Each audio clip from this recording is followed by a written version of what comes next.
mona bendana bokoto hein le bavin biso ya yambo ça dit où ils émission na bino bozapaka te Congo Vision TV avec la jaune d'œuf le mec de Chibambe il faut Vanzele hein bozapaka te kemba na momi sous ça de place moya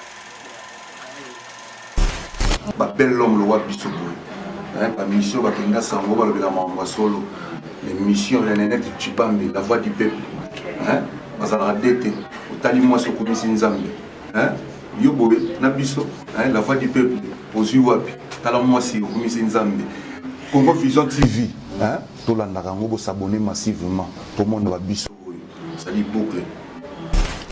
Bonjour, bonsoir. Pour nous dans l'émission Bolingami partout bozali na monde ate wapi personne en bote belé. Donc na zaka na émission Bolingami la voix du peuple na mabona Nénette Chibambe bila Jean Def la carte chaîne abonnement Congo Vision TV. Donc Congo Vision TV pour nous ba news kitoko makamba kitoko boza toujours branché boza de citer bo s'abonner massivement partager. Donc et ça la so bien partage bino ba cliquer na no do ça la biso bien. Ça sont ba grande fille quoi. Et na bossa nté na personne bote na la boss na DG bojo Congolo yenga pa bisiko za la mbote belé le na melbino c'est plus à mon invité dans le spécial na combat prophète DJ bien mon beaucoup découvrir ce prophète DJ bolanda et te font tabler la puissance prophète DJ. Bonjour prophète. Bonjour maman Nénette. Bonne santé. Oui, Dieu fait grâce. Qui mes alliés par la grâce de Dieu ça va. Merci beaucoup ma pour la parce que mon qui na ba o ba bioté ba ko ba yo so za nani. OK. Merci maman pour la question na yo. Na pesi nzambe merci. Kombo na ngai ezali prophète Didier Bissoussa ndeza kombo na ngai. Donc je suis prophète de l'Éternel. Nazosa musala nzambe na église RAG o ezali bongo rassemblement de l'armée de Gédéon en sigle ndeto tchakango RAG. OK, merci beaucoup prophète. Bonto e ba banda musala nzambe na ajinini. Voilà na bandi musala nzambe banda 1997. OK. Na bandaki yango na église Sénat et pas oyo ezalaki comme communauté tozaki une extension na yango ezalaki dirigé par l'apôtre Lubamba Ciel déplacé au nandimelaki Seigneur Jésus comme mon sauveur.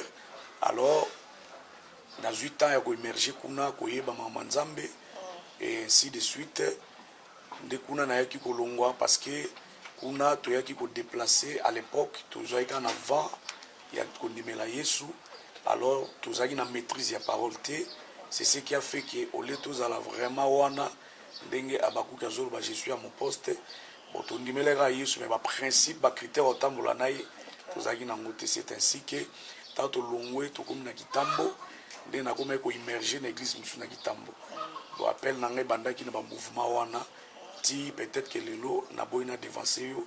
OK, mais vous avez baptême? Oui, je suis baptisé parce que nous sommes là tout au début, avant un ministère, avant qu'on immerger comme un chrétien, il faut commencer passer par les baptêmes. Okay. Parce que Christ avait une mission, il a passé par les baptêmes et puis il a une mission. Donc, nous sommes tous chrétiens. Chrétiens, ils ont exemple, imitateur, il y a Christ. Donc, tout ce que Christ a fait, nous aussi, nous sommes obligés de passer par là pour nous accompagner moko yayi. OK, bon ministère bandana nini?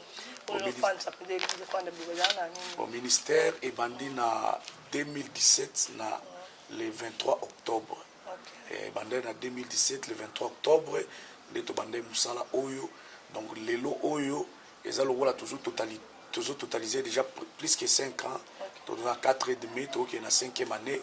Donc, par la grâce de Dieu, toujours vivre, c'est ça. OK, merci beaucoup, papa.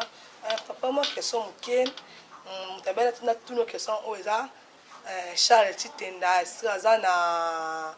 en Afrique du Sud, tu as toutes nos questions. Papa, tout le monde a dans le monde politique.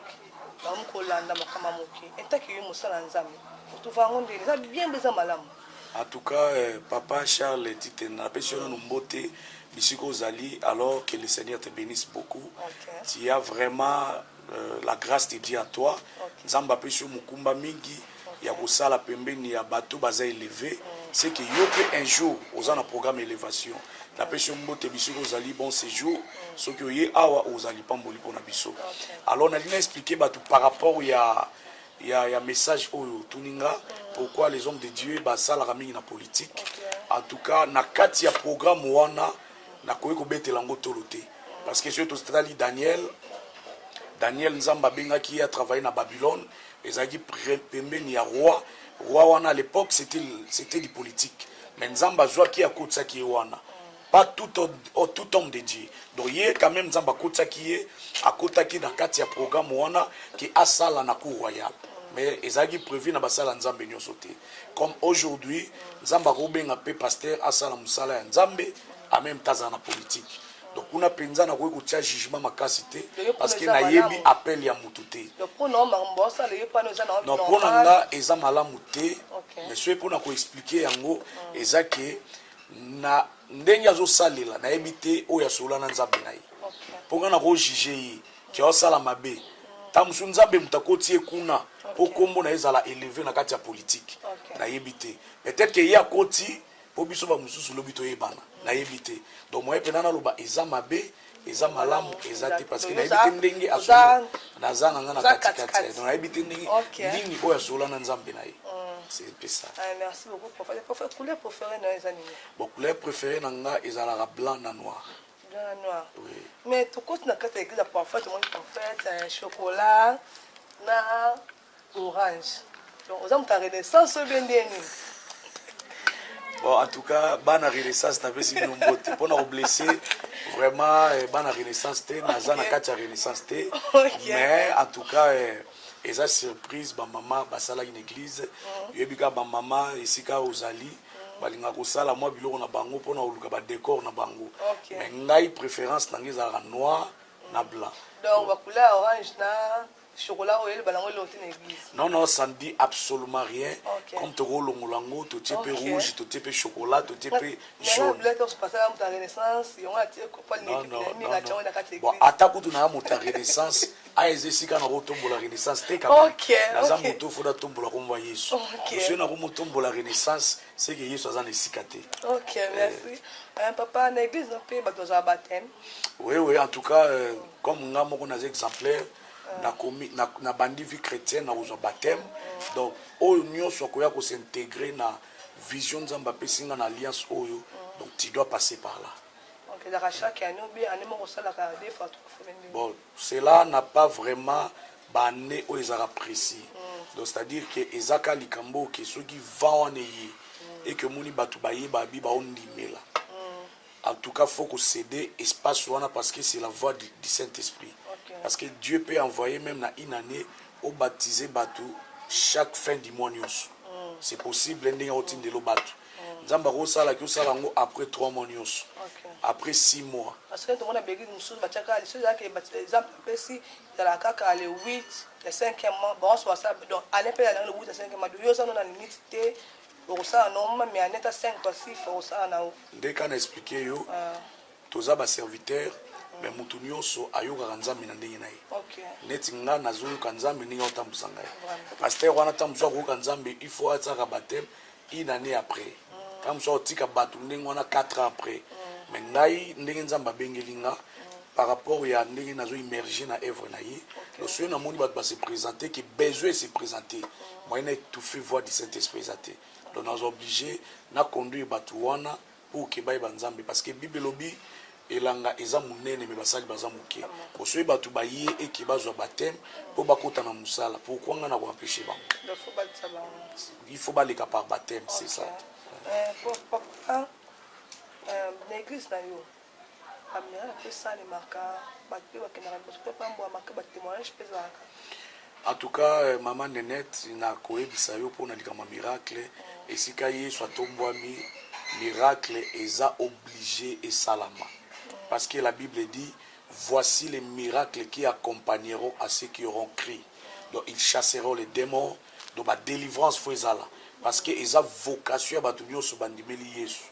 Et puis bah ça là na solo, il faut pas accompagner la miracle. Je sais que Satan n'a pas ça la miracle, mais distinction ça la réiba na kaka.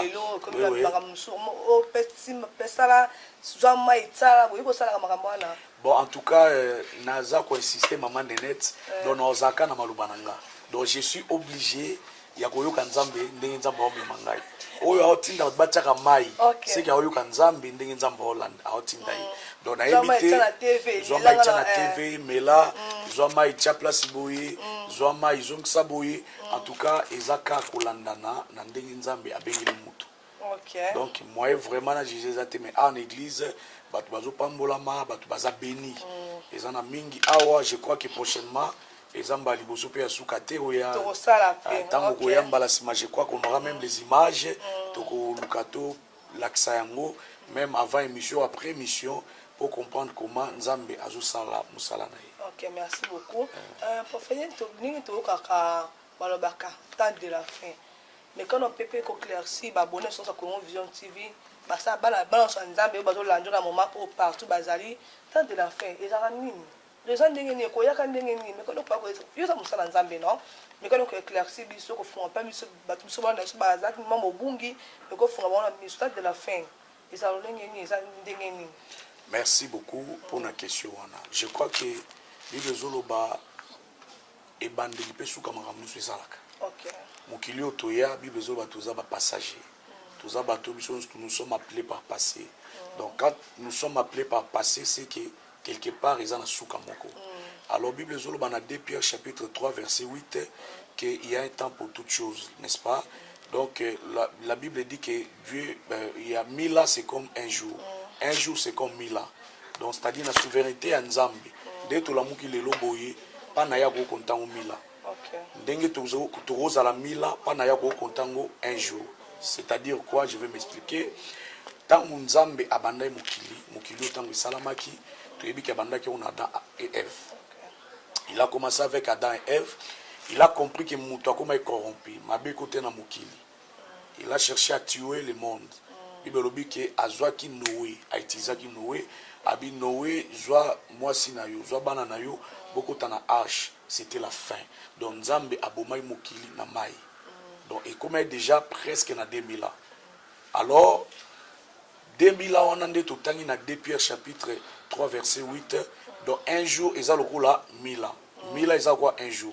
Donc, dans 2000 ans, on Noé, Aboma qui mokile kufa qui nanzela na ye na mai. Et c'est déjà 2000 ans. Donc, pas Nzambe, un jour, ils ont quoi 1000 ans. Ce qui est 2000 ans, ils ont le coup là, 2 jours. Tout le monde pas Noé, Nzambe a kubuma su mokili, na époque, il y a Sodome. Na Gomorre. Aboy mokili na moto. Et c'est pourquoi n'importe où on a déjà tout comme déjà 2000 ans. Alors ce que les sous sont des Bible le bin à 2 Pierre 3 8 un jour ils ont la 1000 ans, ce que sous wana ils ont la 2 jours. Donc 2 jours il y a Noé, 2 jours il y a Lot. Alors ti décennies les qui silence c'est côté dans la Bible. Et ça en réalité monsieur les cas qui on nzamba tika la kimia. Tangu yeso eno mokili. Bible lobi mokili ba ko kontango na l'an 0. Donc l'an 0 o yeso aki aya. Til lelo toza na 2000 combien 21. Donc ce tozu ka ne fils que 2000 to teno 21 par toza le roi déjà le roi netina 2 jours. Ce tozu 2 jours ya Noé. Tozu 2 jours ya Lot, tozu 2 jours ya 2000 à toza lelo et c'est le roi combien de jours 6 jours. Mais à partant du début Bible zo na Genèse que Nzamba c'est mokili premier jour. Asali au 2e jour. Asali au 3e jour et le 6e jour asala mutu et la Bible dit que Dieu se reposa. Donc repos ya Nzambe za suka na ye. Donc de to zela lelo que repos na ye ekoya kan comment to yebite. Mais ba signe ezali Christ alobeli ba signe alobeli que bokomona bana bakoyoka su ba parenté bokomona mboka o na mboko bakoyoka na te bokomona ba famille ezangi kimia bokomona ba kamunyoso Christ alobela déjà na ba prophétie na ye nyoso sikokisami. Alors loko to zela alobai ke ye moko na koya lwa muyibi. Donc to zela ka ye moko ya. To zela ya ko ya même lelo. OK. Parce que ba signe déjà presque alobela to si to consommer en nyoso. Alors loko to zela na moment oyo to zela ka akoya lelo akoya lobby yango moni nazoyebisa bana na Nzambe esengeli to se préparer à conséquence quel que soit ba divergence ya ba religion na biso mais to yeba ke biso nyonso to sela ka Nzambe moko Nzambe wana za na suka na ye ezali retour na ye koya na mokili akoya kozoba o bazala disponible pe baota mon avis à sanctification pour que bango nyonso bazala enlevé. Donc nous devons nous préparer pour que mutu nyonso akolanda message o. Je ne suis pas venu seulement pour nous le nzamba pambola bino. Na yo la sabino ka église dans ezala ba miracle. Mais na yo la sabino que tu dois te préparer tango zo tambola yeba vini nous mener. Yeba ba conduite na yo basi ya batu, mibali ya batu, ko yiba na compagnie ya batu, ba tchao sala musala moyibi. Ba tike leur responsabilité moko tu te comportes mabe. Donc yeba ki na nyonso wana Dieu va t'appeler à un jugement. Alors pour les cas de jugement na été, donc tu dois comprendre que c'est le moment de te repentir. Mutu nyonso akolanda message oyo na elioka message moko repens-toi parce que mikolo c'est comme mabe. Christ peut revenir aujourd'hui. Au moment où je parle à Christ akoya, il peut venir même à 12h, il peut venir même à 16h, il peut venir même à 18h parce que tant nyonso oyo esengaki que to consommer aussi to consommer. Et maintenant là toze la ka koya na ye alors koya na ye po azwayo okene na lola. Il faut que tu aies une vie à malamu pour que vie ne soit sauvée. C'est un peu ça. Merci beaucoup. Baboula, je pense que papa lobby, donc tout s'est préparé. Parce que le but est de se préparer, de et aux appels bien ma casse. Papa, on a tout le comment expliquer signe de la fin parce que nous avons le lengue. Parce que tout le monde a monde micro et bébé makasi makambe komi boye les accords signe de la fin bon en tout cas pour na kolobe la signe attend de la fin je crois que na ko bandelaka o Yesu aluba Yesu aluba que racheter les temps car les jours sont mauvais ikoleza mabe pourquoi parce que aluba ki ba nation et comme na ba guerre et puis ba tribu ba comme na ba guerre. Et puis au monde na kati ya mabala ba compréhension kokota au monde na ba famille moko be ba ko kabwana yaya kolinga elekite lika kolinga yaya te au monde na kati ya ndako infidélité kokota et puis vie ya péché et comme alokola mai ya komela parce que na tangu ya Noé to mona ke nzamba ndimaka boma mokili po mabe elekaki bezaki parmi basini oyo elakisa ke nzamba moni basini wana ifo boma mokili na tangu ya Sodome et Gomorrhe tomoni ke mibali bakome kosanga na mibali eza basini moko oyo ezolakisa ke ezosalama déjà soki olandi même il y a des hommes de Dieu oyo ke na oui bazosala yango mpona koluka bambongo bakomosala yango mpona kosala bapassation ya baalliance moko boye bizarre eza basini ya kolakisa ke tokomi déjà koboma sacerdoce ya nzambe alors ntango nzambe aomona déjà sacerdoce na ye tozoboma yango oyo koya ezaka foi moko ya koréagir parce que apesi biso confiance apesi biso mandat mais à la fin tokomosala biloko moko oyo tokokotisa te na kati ya sacerdoce na ye eza biloko oyo ye moko akoluka telema oyo kotelema na ye eza veni na ye yango moni basine oyo nakotanga nde mwa moke yango wana je crois que ngai mingi je sens mon appel eza ya kodéterminaka bato mpe kosignala bato ntango tozali je crois que prochainement maman Nénette on va encore entrer dans Muzindo. Vraiment, je crois que je vais vous dire des choses étranges. Ou même moi, ou même les téléspectateurs, moi, et tinda bango te balanda église d'abord pour un miracle. Balanda église pour la prophétie. Balanda église te pour amoni que pasteur on a renommé. Mais balanda place au message du temps de la fête au terme. Parce qu'il y a monde des bases de la vie chrétienne. Oro mela, oro sepe, oro tonga bandako. L'obitango yesoya. C'est ça le problème. Donc nous devons nous préparer aussi que malgré la bénédiction, mais la fin aussi viendra. Alors nous devons nous préparer par rapport à la fin ouana. Pour faire les lots, et gros aliwana yo. Fin gros aliwana yo. Ceux qui ont dans la Bible, autant l'isolo ya pauvre Lazare na riche. Pauvre Lazare azali pauvre. Azali ne loroté, mais riche azali na nyos. Mais tant que fin ya ki muta kufa.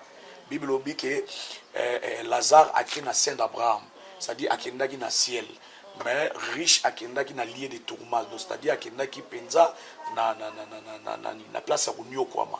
Otozo benga demi affaire parce que jusque là na nous li fait le fongambité.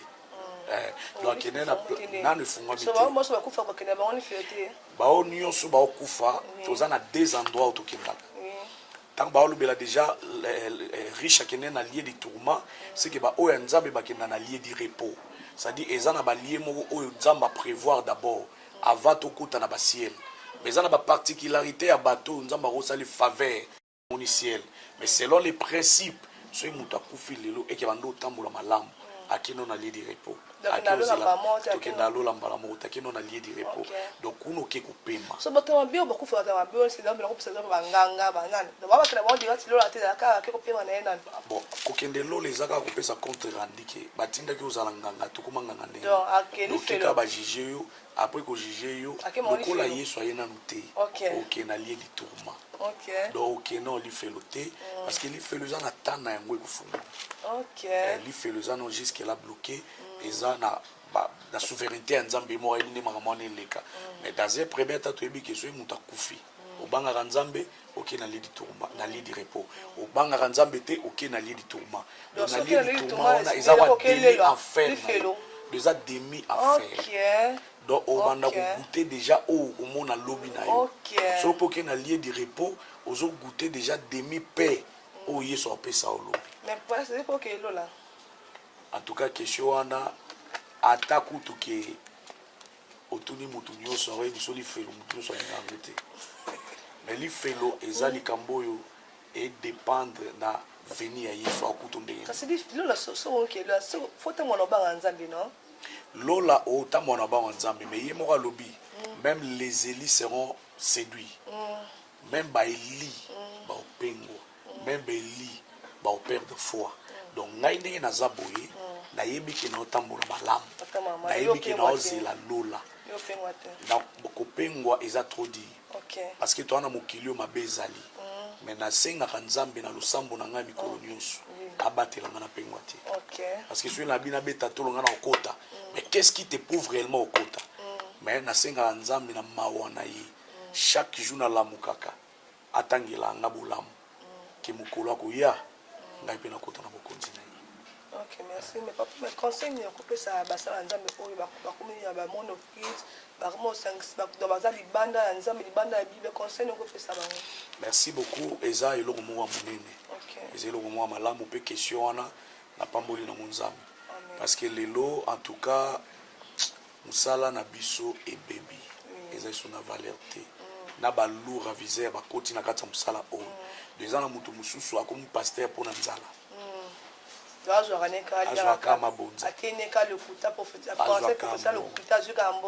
ezana mususu bakomi kosala théâtre na bango basali bakabale na bango po ke babimisaka bana nzambe mbongo mais nga musala oyo en tout cas lelo mpona koma oyo nazali nasali ka 5 ans donc naboya kosala musala oyo na nde kokima yango mais c'est pas comme les autres lelo bakomi kozwa yango azwi mwa 2 versets 3 versets asangisi bato azwi mbongo mais comme le roi commerce na ye bato ndenge wana na opesa bango conseil soki oza apele te tika mosala eza yo te sala ta bilanga teka ta mai koluka mokumba te likambo oyo eza ya yo te oluka mokumba obebisa vi na yo obengama te ozolanda kaka mouvement ya bato parce que jeune wana nayebi nga mpe nakokuma paster parce que namona maman moko ayi kotémoigner pa nanga abi papa na kimi pa ngangana na yo luko pourquoi parce que na kepa nganga wana nzoka batia tiyo wana bakotsango na mwana popi neti keko siko ekeko wana batia mo place moko voie bimaka siko ye azani tu buvandi awa bakotsa tio awa batiango na sima ya mwana wana soki ye kuna zoloba mamo voie zobima ce sont des aventures oyo bazosala bato ya olobaki te baesprit elobaka ce sont des mouvements oyo bato wana bazwi yango balongo sikoyo bakomi kotraduire yango na ndenge ya prophétie oya kopesaka bato babisakoli asala effort aluki esprit na ye aluki bato bayebi donc wana moye mpe nakota ngano wana eza te mais eloko nalingi nateya basali ya nzambe oyebi ke ozotambola mabe ndeko na ngai changer marche na yo.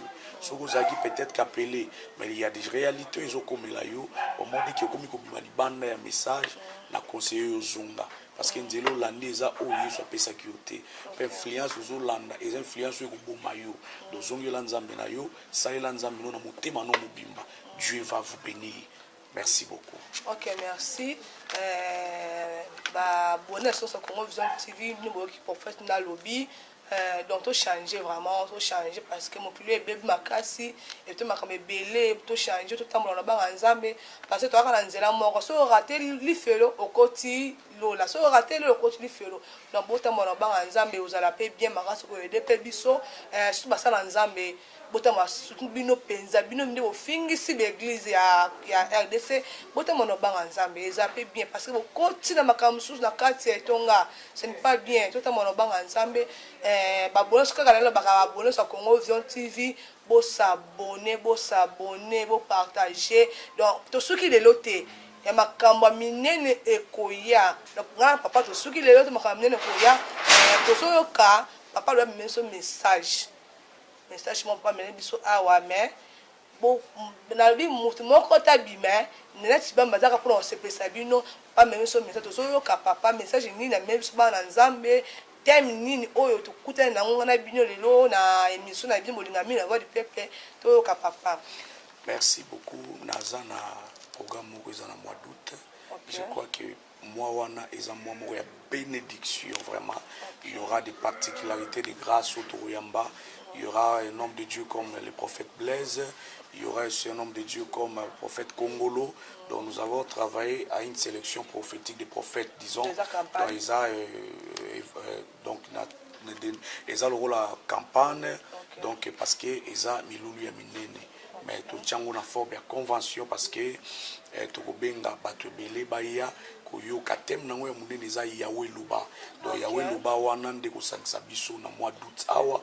Je crois que d'un moment à l'autre bat ba mona ba fiche to publier ngo même prochaine émission to sala to publier même fiche wana et to kota profondeur. Je crois que nzamba osala grâce au ya Mbappé basali ba koleka ba luba o ba komimela bana nzambe na mwa ndenge ya flash pour que to yeba sala ngo koleka ndenge. Donc déjà parti à 20 août déjà programme wana tozo démarrer yango to bandango pendant 20 août mais ça sera pour 4 jours seulement.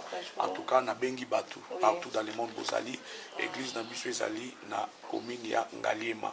Donc soki commune na barré juste la station à centre supérieur au vu transport na yo au kiti na direction qui tara ba breaking pompage les gens ba taxi na centre supérieur wana soko se renseigner ba webisa yo soko du transport et zo ya na breaking pompage au kosenga ba kita na arrêt amour du prochain. C'est de là que soko kiti na amour du prochain au tourni avenue Kamina numéro 6. So comme na Kamina numéro 6 des places Oyo église Rag et Zoami. Numéro de téléphone na ngezali 081 008 0003. Waneza numéro nanga numéro msezali 090 85 85 452 nde numéro on sait la rapé WhatsApp nanga na bandeli ya Vodacom ezali 081 008 0003. Il y a Africell ezali 090 85 85 452. Il y a Africell le yango pe na sali laka WhatsApp.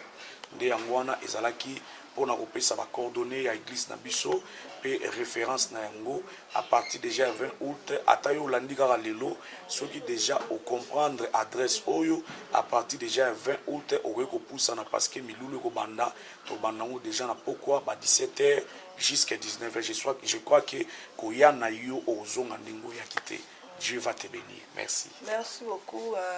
Comme on a fait une émission à Bisso, na bo santé, ba abonné sur Congo Vision TV, Burkina Papa Lobby, programme na ye à campagne bazo sala, Bisso sur de poussa na kati tonga na ko zala bien malgré ta pèse comme église mais après ça on a fait Bisso nous surtout za awa ko zala bien parce que église o ngamo pe la sambela awa. Donc ngamo pe la sambela awa ba miracle ça marqué belé. Donc tous ala atoye pe pour miracle pour na koluka bo konzi alola. Tous allez toujours brancher, vous partager. Te binga papa de ceux qui attendent na tsabino, vous partager, vous s'abonner massivement et ça abisso bien. nakomi na bakubwaka mwa banini na nga napesi mbote na honorable Charles Titenda na balobi mese Béton mfunuka jobu papa social moto asimbi baorphelin nyonso bofeli baveve nyonso mese Charles Titenda bisiko za mbote ebele napesi mbote na nga na Chika Lukau depuis France mbote ebele napesi mbote na nga na couple Dieu merci napesi mbote na nga na Jetu Chibambe so bomona nene Chibambe la jeune nde vraiment ta kitoko se manquer bien bon sanzo donné et ça grâce à grande sœur na propre Jetu Chibambe napesi mbote na famille Chibambe mobimba donc famille Chibambe mobimba famille Chibambe mbote ebele napesi mbote na nga na sœur ya tulengi collègue na nga napesi mbote skazali napesi mbote na Wilfred napesi mbote na Wilfred joueur munene ya Brazzaville hein taka yo siko za mbote ebele donc yo mto simbi bala Brazzaville Wilfred napesi mbote skazali napesi mbote ya Chris moi quoi siko za mbote ebele taka balobi yo bote plus l'argent hein est-ce que dans mbote belé na pesi mbote na Lax Mbai depuis Kampala ba mbote belé na pesi mbote na nga na boss na nga DG na nga na bien que mon boss quoi DG Bojo Kongolo yenga la confiance pe fidélité pe ça nga nene Chibambe la te ma libosa na bino